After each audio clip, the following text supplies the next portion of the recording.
Շանթու եթերը շարունակում է տեսանկյուն հաղորդաշար, իսկ մենք այսօր խոսելու ենք մանկալկության պատճառներից, լքված երեխաներին կեսաբանական ընտանիքներ վերադարձնելու հնարավոր լինելուց եւ թե ինչպես ինչ կառույցներ են զբաղվում, ինչ մեխանիզմներ են կիրառում այս նպատակին հասնելու համար։ Եվ այսպես տեսանկյան հյուրն է SOS մանկական գյուղեր հայկական բարեգործական հիմնադրամի Շիրակ մասնաճյուղի տնօրեն Լիլիթ Գորգինյանը։ Բարի երեկո ձեզ։ Բարև ձեզ։ Լիլիթ մեկ ամիս է, որ SOS մանկական գյուղերի հիմնադրամը իր մասնաճյուղն ունի, այստեղ թեև արդեն 35 եւ ավելի տարվա գործունեություն, այստեղ հիմնելու կարիքը ինչու հենց հիմա զգացվեց եւ ոչ ավելի շուտ։ Ասեմ, դուք ինքներդ նշեցիք, որ SOS-ը արդեն 35 տարի անընդմեջ աշխատանքներ է ծավալում երեխայակենտրոն եւ ընտանիքների ամրապնդման ծրագրերում, ունի շատ տարբեր այլ ծրագրեր, շուրջօրյա խնամք, այլընտրանքային խնամք եւ այլն, սակայն Շիրակի մարզը, քանի որ շարունակում է մնալ ցավոք սրտի, դեռևս այն մարզերից, որտեղ շատ են հիմնախնդիրները, այսինքն դա տարիների ընթացքում վերարտադրվող աղքատությունն է, դա խնամքի հաստատությունների շատությունն էր, որը կար մի ժամանակ, թեև կառավարության կողմից ձեռնարկված միջոցառումների արդյունքում դրանք բեռնաթափվեցին, դրանք լուծարվեցին, բայց այնուամենայնիվ կան խնդիրներ, որոնք կենսաբանական ընտանիքները միայնակ իզորու չեն հաղթահարել։ Եվ պետական ռազմավարությունը այսօր միանշանակ ուղղված է նրան, որ երեխաները մեծանան ընտանիքներում, որովհետև երեխայի համար ընտանիքից ավելի տաքուկ ու ապահով անկյուն հնարավոր չէ գտնել։ Ցանկացած այլընտրանքային խնամք զիջում է կենսաբանական ընտանիքում խնամքին։ Եվ պետությանը պետք էին նաև այնպիսի կազմակերպություններ, որոնք ունեն բավարար փորձառություն, բավարար ներուժ, ունեն լավ անցած ճանապարհ դրական դեպքերով, դրական լուծումներով, եւ այդ կազմակերպությունը SOS մանկական գյուղեր հիմնադրամն է, եւ SOS մանկական գյուղերը, երբ որ ուսումնասիրություն իրականացրեց Շիրակի մարզում, դեռևս 2022 թվականին իրենք իրականացրեցին 3 տարով ծրագիր ընտանիքների վերամիավորման, եւ այդ ծրագրի աշխատանքների արդյունքները ցույց տվեցին, որ անելիքները դեռ շատ են այս մարզում, այսինքն 3 տարի աշխատելուց հետո ուղղակի հեռանալ կազմակերպությունը իզորու չէր։ Նա տեսավ, որ դեռ անելիքներ ունի։ Տեսեք, SOS-ը ստեղծվեց, SOS մանկական գյուղերը ստեղծվեց 88-ից հետո, երկրաշարժից հետո, երբ հավաքեց ծնողազուրկ երեխաները եւ դարձավ մի ընտանիք ստեղծեց։ Հիմա կարծես թե SOS-ի առաքելությունը փոխվել է եւ սա ցավոտ պատկերի պատճառով է։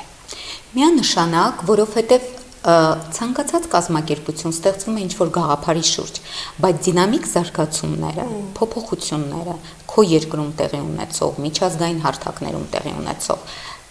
թույլ են տալիս եւ կան կազմակերպություններ, որոնք ունեն այդ ռեսուրսը լինել ճկուն, իշահ երեխայի եւ ընտանիքի։ SOS-ը նման կազմակերպություն է, այսինքն ինքը կարծրատիպային մոտեցում, որ միայն ես իրականացնեմ շուրջօրյա խնամք SOS մանկական գյուղերում, Կոտայքում եւ Իջևանում, ոչ ինչու, եթե հնարավոր է զարգացնել ընտանիքը, հզորացնել ընտանիքը։ Եվ ծնողատեր երեխաները լուրջ խնդիրներ ունեն այսօր։ Չէ՞ որ եթե նայենք այսօր ստատիստիկ տվյալներին,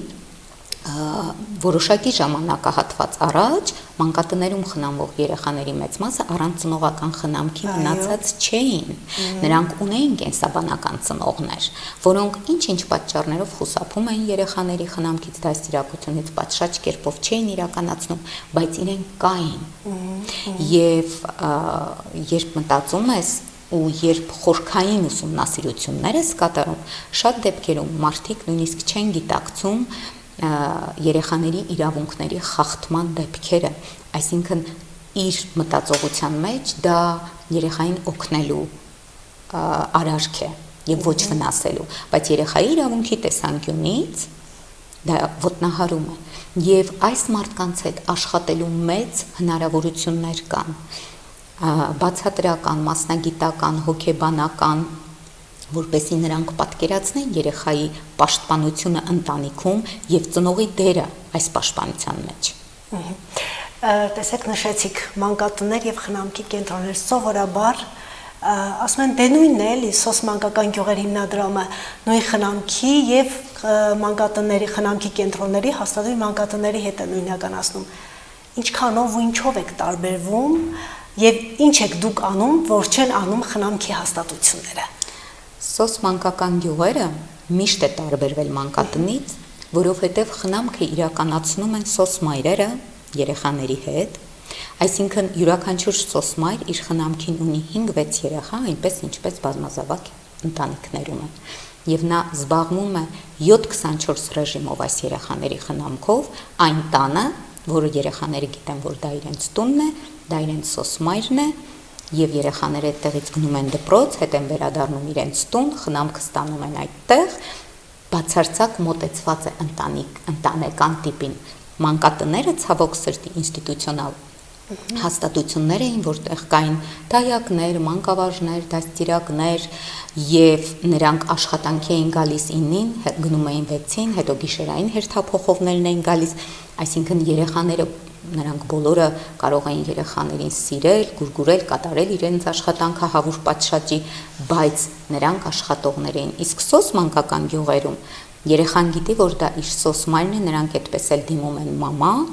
եւ այս սա ընտանեկանին ամենամոտ ձևաչափն է։ Նշեմ նաեւ, որ անցած տարվանից սոս մանկական գյուղերը պաշտոնապես մանկատուն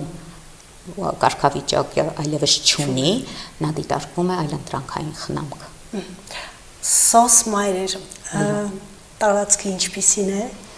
դրանք որտեղ են եւ այդ ապահովվածությունը, այդ ռեսուրս տարածքը նորից հիմնադրամն է ստեղծում, իրենք որտեղ են ապրում եւ արդյոք այդ սոս մայրերը խնամատար են, թե խնամակալ։ Երկուսն էլ կան, սոս մայրերը ընտրվում են եւ այդ ընտրությունը բավականին բարդ ճանապարհ է, թերևս ավելի բարդ կասեի, քան խնամատար ծնողի ընտրությունը պետական չափանիշներով, որովհետեւ ընտրությունից հետո նրանք փորձաշրջան ունեն, որը պիտի հաղթահարեն եւ նրանց աշխատանքները վերահսկվում են, նրանք հաշվետու են ամեն ինչի համար, նրանք անցնում են վերապատրաստումների հսկայական ծավալ երեխաների իրավունքների, ծնողավարման եւ այլնի մասով, բայց առաջին հերթին իրենք մարդիկ են, ովքեր ունեն պոտենցիալ, ովքեր իրենց երեխաներին մեծամասամբ արդեն տեղավորել են եւ իրենց կենսաբանական ընտանիքներում թերևս իրենց երեխաների հետ անելիքներ չունեն, բայց ունեն պոտենցիալ այդ սերը, այն վարպետությունը, որը որպես ծնող ունեն, փոխանցելու այն երեխաներին, ովքեր դրանից զրկված են։ Եվ նրանք ապրում են այն տարածքներում, որը հենց այդպես էլ կոչվում է սոս մանկական գյուղեր, Կոտայքում եւ Իջևանում ունենք, ապրում են այդտեղ իրենց հատկացված տներում, նաև ինտեգրված տներ ունի սոսը դեպի համայնք, այսինքն համայնքում բնակվում են մայրերը երեխաների հետ, որպես համայնքի բնակիչներ բացարձակ ինտեգրված են։ Եվ նրանք, եթե դուք շփվեք այդ մարդկանց հետ, դա չեն դիտարկում աշխատանք, դա իրենց առաքելությունն է։ Իրանք այնքան շատ են դրա մեջ սեր դնում, նվիրվածություն եւ երեխաներին տալիս են դա ամբողջությամբ եւ երեխաները դա ստանում են, ուզում են ու դա փոխադարձվում է։ Շատ հետաքրքիր շրջապտույտ է ստացվում եւ ունենք սոս մայրեր, ովքեր արդեն ճանապարհ են դնում դեպի հասուն կյանք 5 սերունդ, 6 սերունդ երեխաներ։ Սոս մայրերի աջակցությունը, հոգատարությունը ինչքան կարող է տևել, ուզում եմ նորից խնամքի հաստատությունների որոշակի տարիքային շեմ կա, թե այդ երեխաները ինչքան են մնում իր հոգացության տակ սոս մայրերի։ Դե միանշանակ կա տարիքային շեմ, նրանք էլ են գնում թոշակի, դա ի վերջո շատ ծանր աշխատանք է, եկեք անկեղծ լինենք։ Երեխաների տարիքային շեմի մասով նաև։ Երեխաները մինչև հասունության 18 տարեկանը, որ նրանում է, սոսը դրանից հետո բաց չի թողնում երեխաներին։ Նա ունի նաև սոսը աշխատանքները իրականացնում է երեխաների եւ երիտասարդների հետ։ Մենք ունենք երիտասարդների համար դեպի անկախ կյանքի անցման փուլ, որը արդեն էլի իրականացնում են, շատերը գնում են սովորելու, ինչպես մեր երեխաները, այնտեղից են կապ պահպանում, այսինքն շատ տարբեր կարող է լինել, այնպես ինչպես մեզանից յուրաքանչյուրի ընտանիքում։ Կան երեխաներ, ովքեր եթե մնում են համայնքում, այլտեղ են, նրանք դեռևս սոս մայրերի խնամքին են, մինչև կարողանան սահուն կերպով անցնել ինքնուրույն կյանքի։ Սոսի հիմնական առաքելությունն ու նպատակը հասցնել երեխային, երիտասարդին կամ ընտանիքին ինքնաբավության։ Իսկ լինում եմ, որ այնքան են կապվում այդ սոսմարերի հետ, որ ավելի քան դժվարանում է կենսաբանական ընտանիք վերադարձի երեխաների։ Չի ասի, որովհետև որքան էլ հուզական ու այսպես շատ մարդկային աշխատանք է, սոսմոր աշխատանքը, այնուամենայնիվ այն նաև աշխատանք է, որը վերահսկվում է մասնագետների կողմից, եւ սոսմայրերը անցնում են սուպերվիզիաներ պարտադիր, եւ կենսաբանական ծնողի հետ կապը խրախուսվում է եւ նրանք այդ մասին գիտեն եւ երեխաները կանոնավոր հանդիպում են իրենց կենսաբանական ծնողների հետ, զուգահեռ կենսաբանական ծնողների հետ են աշխատանքներ տարվում, որպեսզի նրանք պատրաստ լինեն իրենց երեխաներին վերադարձնելու, այնպես որ սա բավականին լուրջ աշխատանք է։ Ուղղակի սրա մասին թերևս ավելի մանրամասնորեն ձեզ կասեն Կոտայքի Իջևանի մասնաճյուղի տնօրենները կամ մեր ազգային տնօրենը, ես նման երեխաների հետ մասնաճյուղը յուղ չունի, այո, ինքը իրականացնում է այս պահին ընտանիքների ամրապնդում, այսինքն մենք կանխարգելիչ աշխատանք ենք իրականացնում, որպեսզի կյանքի դժվար իրավիճակում հայտնված ընտանիքները իրենց երեխաներին ինչ-ինչ պատճառներով չտեղավորեն հաստատություններում։ Սա մեզ համար կարմիր թելի նման անցնող առաքելություն է, որովհետև դարձյալ կրկնում եմ, ամեն ինչ պետք է անել, որ երեխան մեծանա իր ծնողի հետ, իր կենսաբանական ընտանիքում, նա դրա արժեքը կրողը լինի։ Հաշվի առնելով նաև ձեր աշխատանքային փորձը, որպես պաշտոնյա Շիրակի մարզպետարանում աշխատած տարիներին, այդ ընթացքում ղեկավարելով համապատասխան բաժինը նաև բավականին, այսպես ասած, կապ եք ունեցել նման ընտանիքների հետ եւ մարզում որոշակի ուսումնասիրություններ ունեցել եք։ Եկանք հանգեցինք հարցին. մանկալկության դեպքերի ինչ պատկեր ունենք եւ միգուցե լավ չի որ տարանջատում ենք, բայց ամեն դեպքում քաղաքային եւ գյուղական բնակավայրերում պատկերն ինչպիսին է։ Ներկայումս կարելի ասել, որ մանկալկության մեծ թիվ չկա եւ դա չկա ամբողջ Հայաստանի Հանրապետության մասշտաբով, որովհետեւ պետական ռազմավարությունները ամեն ինչ արեցին, որպեսզի դա կանխարգելվի։ Դա միայն սոցիալնախարարության առաքելության մեջ չէր ընդգրկվում, դա նաև առողջապահության նախարարության, մի խոսքով, արդեն բավականին երկար ժամանակ է, որ այդպես չէ, խստացվեցին ընտանեկան օրենսգրքի դրույթներ, երեխաների խնամքից հրաժարվելու, դրանից հետո երեխաների խնամքի, որդեգրության հանձնելու եւ այլնի հետ կապված։ Եվ բնականաբար ասել, որ մանկալկությունը շատ է, շատ մեծ թիվ է կազմում, սխալ կլինի, բայց շատ ավելի բարդ է ոնց ներկայացնեմ, որ ճիշտ είναι, այսինքն մենք կարող ենք ունենալ ծնողներ, կարող ենք ունենալ երեխաներ, չունենանք փաստաթղթավորված մանկալկություն, բայց երեխաները լինեն անտեսման եզրին, հա, այսինքն դա գրանցված մանկալկություն չլինի, բայց իրականում մենք տեսնենք, որ ծնողը բավարար չափով հոգ չի տանում երեխայի մասին, ընդհանրապես տեղյակ չէ նա ընդգրկված է հանրակրթություն թե ոչ, կուշտ է թե սոված, բավարարված են նրա նվազագույն կարիքները թե ոչ, այսինքն սա մանկալկություն չի կոչվում, սա բռնության մեջ անտեսման ձևն է, բայց սա եւս երեխան լքված է ունենալով ծնող։ Եվ սա այն տրանսֆորմացիան է, որը, հա, մանկալկություն որպես այդպիսին չկա կամ շատ քիչ թիվ է կազմում, բայց կա մեկ այլ ձև, որտեղ դարձյալ երեխան մնում է մենակ։ Այս մեծ աշխարհի մեջ եւ այստեղ էլ է անհրաժեշտ ուշադրություն, խնամք, աջակցություն եւ ծնողների հզորացում։ Այն ծնողների, որոնց հզորացումը երբեք չի հարևածի երեխայի լավագույն շահին, որովհետև մեզ համար եւ կարծում եմ երեխաների հիմնախնդիրներով զբաղվող ցանկացած կառույցի ու կազմակերպության համար առանցքային է երեխան է։ Եթե այդ ծնողի մոտ մնալը կհակասի երեխայի լավագույն շահին, ոչ ոք չի պնդի դա։ Բայց երբ դու տեսնում ես, որ մի փոքր ռեսուրս տրամադրելը ծնողին ինչ որ հարցերում ծնողավարություն սովորեցնելը, ֆինանսական գրագիտություն, աշխատանքի օգնել տեղավորելը, ուղղորդումներ կազմակերպելը, տարբեր կառույցներ ու կազմակերպություններ, երեխայի առողջությանը վերաբերելի որոշ հարցերին բացատրություններ տալը կօգնի, որ այդ երեխան մեծանա իր ծնողի մոտ, ինչու դա չանել։ Միթե միայն սոցիալականն է պատճառը, այսպիսի իրողություններ դրանից են ծնվում միայն, քանի որ նաև նշում է, որ մանկալքության պատճառներից մեկը նաև առողջական խնդիրներ են։ Այո, հիմնականում դա է։ Երեխայի որոշակի ծնված պաթոլոգիայով ծնված երեխաներին են ավելի շատ լքում։ Ցավոք սրտի հիմնականում դա է, որովհետև առողջական խնդիրներով ծնված երեխաներից ամենահեշտ ճանապարհը թերևս ծնողի համար, թող ինձ ներեն այդ ծնողները, բայց այդ պահին շատ դժվար է, հատկապես մայրերի համար, հրաժարվել երեխայի խնամքից, բայց դա իրենց ազատում է ի տարբերություն մյուս բոլոր այն ծնողների, ովքեր տարիներ շարունակ նման երեխաներին պահում են իրենց տանը, սիրում են, գուրգուրում են, զբաղվում են, կորցնում են իրենց առողջությունը, իրենց անձնական կյանքը, իրենց երջանկությունը ու առօրյան, նման ծնողները կարծես լինեն այդ երեխաների պահապան հրեշտակները, որովհետև միայն իրենք կարող են հասկանալ, զգալ, սիրել, օգնել իրենց երեխաներին, հա այս տարբերակումը կա։ Չգիտեմ, շատ բարդ է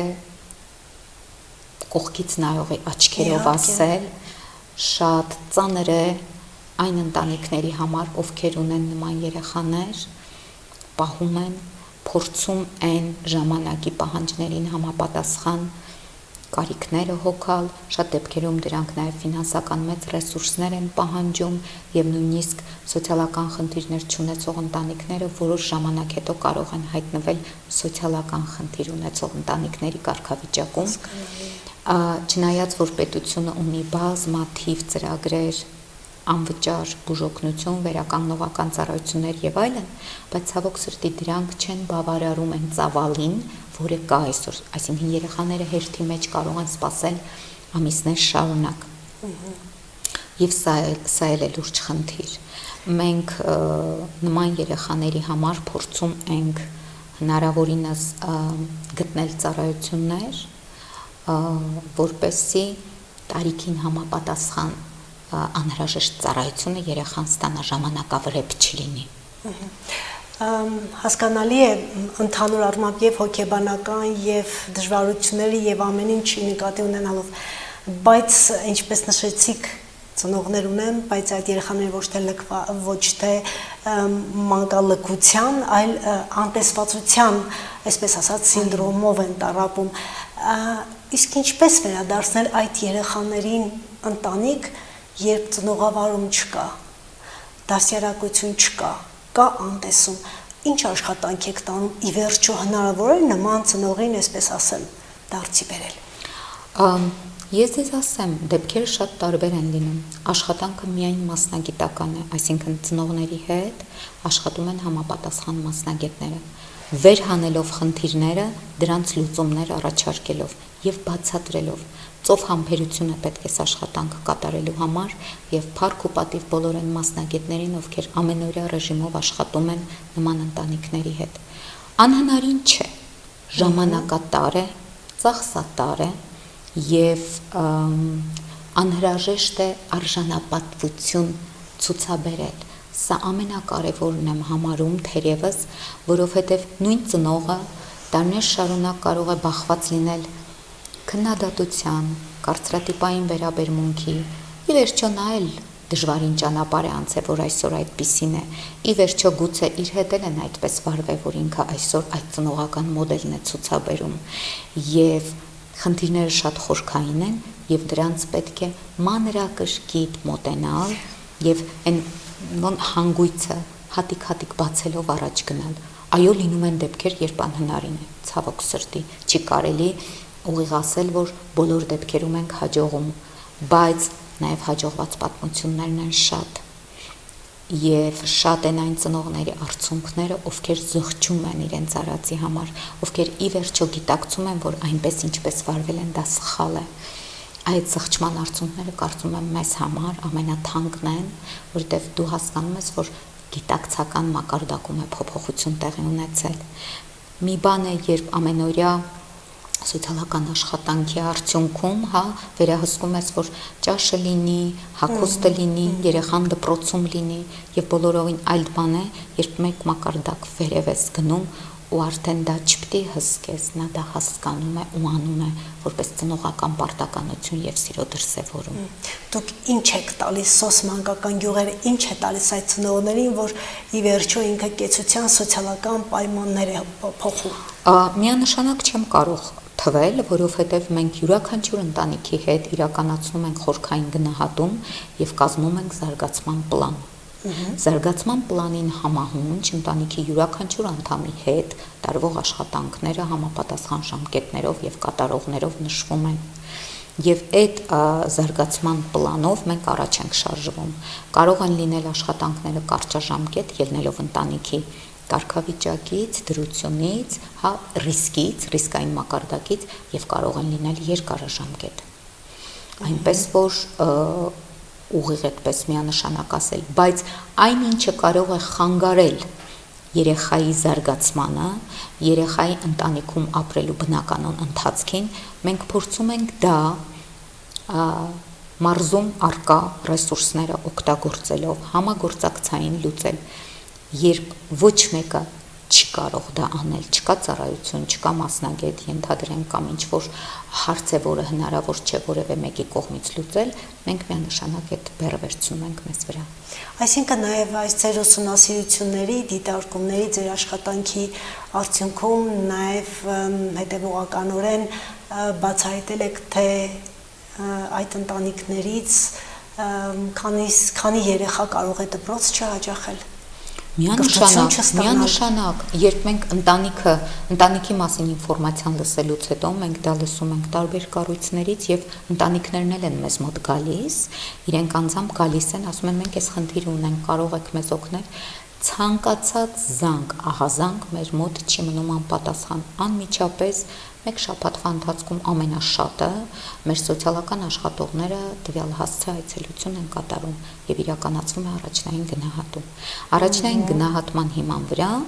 մենք կարողանում ենք բազմամասնագիտական թիմի քննարկման ժամանակ վերհանել խնդիրները։ Եթե դրանք վերաբերում են երեխայի եւ խնամք իրականացնողի այդ ռիսկին, որ կարող է լինել մանկալքություն կամ բարդ է իրավիճակը, չկան ծառայություններ, մենք միանշանակ ընդգրկում ենք, բայց եթե դրանք ցածր ռիսկեր են, մենք միանգամից տեղյակ ենք պահում այն կառույցներին, ում ուշադրության կենտրոնում եթե ընտանիքը լինի, այդ հարցը արագ կլուծվի ու առաջ կգնա եւ սկսում ենք աշխատանքները։ Գիտեք ինչպես մեկ ընդհանուր կանոն ոչ մեկի համար գոյություն չունի։ Մարդիկ շատ տարբեր են։ Տարբեր են, իհարկե, վերաբերմունքը շատ տարբեր է։ Պատմությունները տարբեր։ Հաճելի է, որ վստահությունն է անսահման։ Երբեմն նույնիսկ ես իմ աշխատողներին ասում եմ, թե տեսեք մարդիկ ինչքան են վստահում։ Միանգամից բացում են դռները, իրենց կյանքի ողջ պատմությունը պատմում են։ Սա օգնության ճիչ է, ես այդպես եմ կարծում, որովհետև մեզանից յուրաքանչյուրը առաջին անգամ տեսած մարդուն ամեն ինչ չի ասի, չէ, բայց մարդիկ ասում են, պատմում են, երբեմն իրենց իմացած բառապաշարով, երբեմն տեղերը խառնելով, թվերը խառնելով, դրանք այդ ամեն ինչը հետո ստուգելու, վերստուգելու կարիք է լինում, բայց ես դա դիտարկում եմ օգնության ճիչ, որ գոնե դուք կարողանաք մեզ օգնել, եւ մենք փորձում ենք միանշանակ համագործակցելով համայնքի մարզային կառույցների, դպրոցների, պոլիկլինիկաների, բոլոր այն կառույցների հետ, որը ներկայացնում է տվյալ ընտանիքի սոցիալական միջավայրը, աշխատել ի նպաստ երեխայի եւ ընտանիքի։ Տեսեք, շարունակ մենք երեխայի խնամքի, օգնության, աջակցության մասին խոսելիս միայն մայրերի դերն են կարևորում, բայց մոռանում ենք հայրերի ֆակտորը։ Մենք հայրեր ունենք շատ ակտիվ, ովքեր իրենք գալիս են, իրենք խոսում են, իրենք պատմում են, եւ սա ուրախալի փաստ է մեզ համար, որովհետեւ ընտանիքում երեխայի զարգացման, մեծացման համար շատ անհրաժեշտ է, որ ինքը երկու դերն էլ տեսնի, երկու ծնողի դերն էլ տեսնի եւ մոր եւ հոր։ Ցավոք սրտի մեծ են այն ընտանիքների թիվը, որտեղ հայրերը չկան, մեկնել են արտագնա աշխատանքի, այլևս չեն վերադարձել, լքել են ընտանիքը, կախորդ ծնող, կան նման տան, այսինքն սրանք արդեն իսկ խնդիրներ են երեխայի գաղափարական ընկալումների, զարգացումների, դրանք ընդունելու, չմերժելու։ Լքում են խնդիրներից փախչելու համար ընտանեկան։ Չեմ կարող ասել, տարբեր փախչում են կամ այլ երկրում այլ ընտանիք են ստեղծում, կամ գուցե իրանք են մեծ դժվարությունների մեջ, չեմ կարող այդպես միանշանակ ասել, շատ պատկերները տարբեր են, կան ծնողներ, ովքեր ունեն վատ սովորություններ, ցավոք սրտի, եւ այդ սովորությունների գերին են, այսինքն երբ ալկոհոլից կախվածություն ունի մարդը, այստեղ ու կապրնություն եւ կնոջ եւ երեխայի նկատմամբ։ Հիմա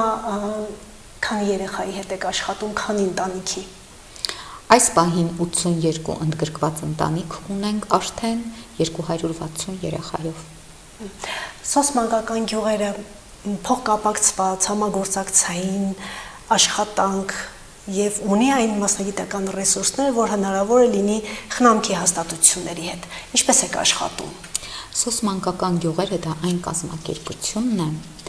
որտեղ չկա հիերարխիա։ Նու կա, բայց աշխատանքի մեջ չկա։ Բոլորը աշխատում են հանունի համար։ Ցանկացած հարցով մենք որպես նորաստեղծ մասնաճյուղ խնամքի հաստատությունները։ Այո, մենք որպես նորաստեղծ փոքրիկ մասնաճյուղ մենք շատ բան ունենք դեռ սովորելու։ Մենք մեր առաջին քայլերն ենք անում դեռևս, արդյունքների մասին խոսելը շատ վաղ է։ Բայց ցանկացած հարցով մենք կարող ենք զանգել ազգային գրասենյակ, դիմել մեր գրասենյակի պատասխանատուներին։ Ոչ մի զանգ չի մնում անպատասխան, անմիջապես գալիս են, սովորեցնում են, ուսուցանում են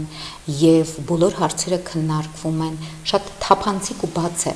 Նախ կառույցի ներսում նույն մասնաճյուղերի հետ մենք բոլորը մասնաճյուղերը մեկս մյուսից հետ ամենօրյա կապ ունենք տարբեր հարցերի, խնդիրների, գրագրության, վարչարարության, ամեն ինչի հետ կապված երեխաների խնամքի, որտեղ իրենք ավելի փորձառու են, իրենք անցել են լուրջ ու բավականին երկար ճանապարհ, իրենք շատ փոփոխությունների են ենթարկվել։ Մենք փորձում ենք սխալներ չանել դրանով առաջ գնալ, որովհետև ամեն սխալ ի վերջո ինչ որ մեկի ճակատագրին է, չէ։ Մենք փորձում ենք լսել մեր ավագ գործընկերներին, ում իրենց փորձը հաշվի առնել, նոր մեր աշխատանքները կանոնավոր ձևով կազմակերպել, բայց իհարկե մարզից մարզ խնդիրներն էլ խոշոր հաշվով մեծամասամբ նույնն է, բայց նաև կան տարբերություններ։ Մեր մարզինը մենք ավելի լավ գիտենք, բնորոշիչ, այո, տարբերակվող, նույն մարդկանց հետ հաղորդակցվելու մեջ շատ տարբերություններ կան, անգամ մեր համայնքների բնակիչներն են տարբեր, եւ այստեղ օգնում է իմ թիմի պրոֆեսիոնալիզմը, որովհետեւ բոլորը պրոֆեսիոնալ աշխատակիցներ են, հոգեբան, սոցաշխատողներ, զբաղունակության մասնագետ, այսինքն սրանք են մարդիկ են, ովքեր այս մարզը ծայրից ծայր գիտեն, ունեն աշխատանքային լուրջ փորձառություն եւ կարողանում են ճիշտ կազմակերպել հաղորդակցություն, վստահության դաշտ, իրենց աշխատանքը, սա կարեւոր է։ Հեռանկարում կա, որ սոցմանկական գյուղերի Շիրակ մասնաճյուղներ կունենա իր գյուղը։ Ես այդպես առաջ չեմ վազի, բայց մենք կարող ենք ընդլայնվել, եթե մեր կարիքների քարտեզագրումը ցույց տա, որ մարզում այլ կարիքներ եւս կան, որոնք անհրաժեշտ է ծածկել։ Եվ սա իհարկե կքննարկվի, կներկայացվի եւ արդեն մեր ազգային տնօրենը այդ հարցերով կզբաղվի։ Գուցե եւ վերջում ավարտենք, երբ խոսեցինք բնորոշիչ բաներից, յուրաքանչյուր մարզ իրենը այս ընտանիքներում կյանքի ու կեցության որակի փոփոխության հարցում պետության եւ համայնքի դերը ինչքանով է կարևորվում։ Շատ է կարևորվում, որովհետեւ ի վերջո նրանք համայնքի բնակիչներն են, Հայաստանի Հանրապետության քաղաքացիներն են, ինչպես նաեւ մենք, եւ մենք բոլորս աշխատում ենք մեկ նպատակի համար, որ շիրակցին, հայը, մեր ազգակիցը, ընկերը ի վերջո մենք շատ քիչ ենք տարբերակներ մտցնելու համար, ապրի արժանապատիվ իր երեխաների հետ, իր ընտանիքում եւ հասկանա ու զգա ինչ է ընտանիքը, որքան կարեւոր ու տաքուկ է այն։ Շնորհակալ եմ։ Ես էլ եմ շնորհակալ։ Տեսանկյան հյուրն էր SOS մանկական գյուղեր հայկական բարեգործական հիմնադրամի Շիրակ մասնաճյուղի տնօրեն Լիլիթ Գորգինյանը։